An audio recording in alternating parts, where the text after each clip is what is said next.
Okay. COP2C. നമ്മുടെ ഹോസ്പിറ്റലിൽ emergency കേസിലേക്ക് എത്തുന്ന പേഷ്യൻസിനെ എല്ലാ ഡിസിപ്ലിനിലുമുള്ള കേസസ് നമുക്ക് ചിലപ്പോൾ ഹാൻഡിൽ ചെയ്യാനുള്ള സംവിധാനങ്ങൾ ഉണ്ടായെന്ന് വരത്തില്ല. പക്ഷെ സ്വാഭാവികമായിട്ടും നമ്മുടെ ഹോസ്പിറ്റലിന് പ്രൊവൈഡ് ചെയ്യാൻ കഴിയാത്ത കേസുകൾ ഉണ്ട് എന്ന് വിചാരിക്കുന്ന സാഹചര്യത്തിലും നമ്മുടെ അടുത്തേക്ക് ഒരു എമർജൻസി പേഷ്യൻ്റ് എത്തിയാൽ നമുക്ക് അവരെ കൈകാര്യം ചെയ്യാനും ഫസ്റ്റ് എയ്ഡ് കൊടുക്കാനും ഉള്ള സംവിധാനം ഉണ്ടാവണം. അതിനുശേഷമാണ് ആ പേഷ്യൻറ്റിനെ ഒരു അടുത്ത കെയർ കൊടുക്കേണ്ട ഹോസ്പിറ്റലിലേക്ക് ട്രാൻസ്പോർട്ട് ചെയ്യാനായിട്ടുള്ള സംവിധാനം ചെയ്യേണ്ടത്. നമുക്ക് ഇപ്പോൾ വരുന്ന പേഷ്യൻസിന് സ്വാഭാവികമായിട്ടും ചിലപ്പോൾ ഒരു പോയിസണിങ് കേസ് ആയിരിക്കാം, റോഡ് ട്രാഫിക് ആക്സിഡൻസ് ആയിരിക്കാം, അല്ലെങ്കിൽ ഒരു കാർഡിയാക് അറസ്റ്റ് ആകാം.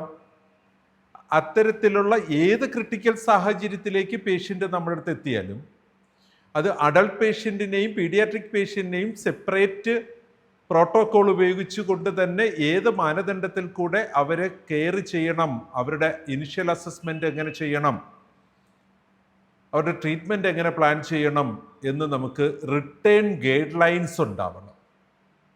എമർജൻസിയിൽ ഇന്ന് പുതുതായി വന്ന സ്റ്റാഫിന് പോലും ആ ഗൈഡ് ലൈൻസ് വായിച്ചു നോക്കിയാൽ മനസ്സിലാവണം എന്താണ് പോയിസണിങ്ങിൽ നമ്മുടെ ആശുപത്രി എടുക്കുന്ന സ്റ്റെപ്പുകൾ. ഇനി നമുക്ക് ഈ ഒരു സർവീസ് ഇവിടെ ഇല്ലാത്ത ഒരു കേസാണ് വന്നത്, ന്യൂറോ സർജറി അത്യാവശ്യമുള്ള ഒരു ആക്സിഡൻറ്റ് കേസ് എത്തി, അടുത്ത ഹോസ്പിറ്റൽ വിട്ടേ പറ്റൂ. പക്ഷെ ഫസ്റ്റ് എയ്ഡ് ചെയ്യാൻ നമുക്ക് ബാധ്യതയുണ്ട്. നമ്മുടെ സ്കോപ്പ് ഓഫ് സർവീസസിൽ പെട്ടതല്ലെങ്കിലും ഇപ്പോൾ ഒരു സസ്പെക്റ്റഡ് സെക്സ്വൽ അസോൾട്ടിൻ്റെ ഒരു എവിഡൻസ് അവിടെ ഉണ്ട്, ഒരു ഗൈഡൻസ് ഉണ്ടാവണം എങ്ങനെയാണ് അതുമായിട്ട് ബന്ധപ്പെട്ട സാമ്പിൾസ് ശേഖരിച്ചു വെക്കേണ്ടതെന്നുള്ളത്. അതുപോലെ നമ്മുടെ ഓർഗനൈസേഷനിൽ പേഷ്യൻറ്റിൻ്റെ ക്ലിനിക്കൽ കണ്ടീഷൻസിനെ മോണിറ്റർ ചെയ്ത് ഏറ്റവും മിനിമം ട്രീറ്റ്മെൻറ്റ്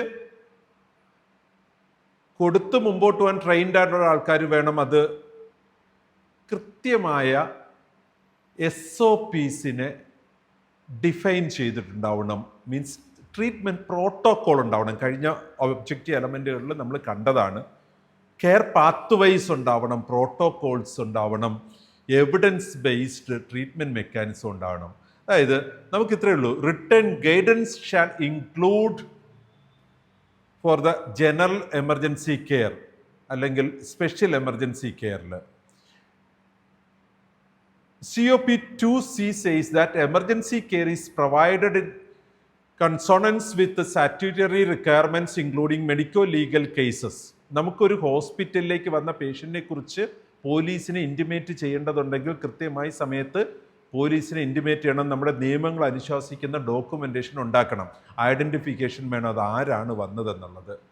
MLC കേസിൽ എസ്പെഷ്യലി കൃത്യമായി ഐഡൻറ്റിഫൈ ചെയ്ത് ഡോക്യുമെൻ്റ് ചെയ്ത് അത് അറിയിക്കേണ്ട സ്ഥലങ്ങളിൽ നിയമപരമായുള്ള അറിവുകൾ നൽകിയിരിക്കണം. COP2C, care of patient 2C.